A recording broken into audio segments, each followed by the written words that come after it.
Advocate Saiful Islam Ali Chittagong জেলা আইনজীবীদের আইনজীবী তাকে হত্যা করলো ইসকনের সন্ত্রাসীরা।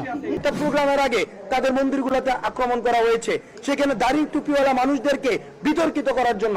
কিন্তু ভুলে গেলে চলবে না, এই দাড়ি টুপিওয়ালা ভাইয়েরাই কিন্তু যে 5ই আগস্টের পরবর্তীতে সপ্তাহের পর সপ্তাহে রাত জেগে আমাদের সংখ্যালঘু ভাইদের ধর্মীয় উপাসনাগুলোকে পাহারা দিয়ে।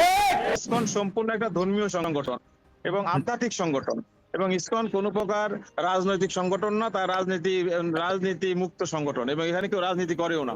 ইসকনের কেউ রাজনীতি করে না।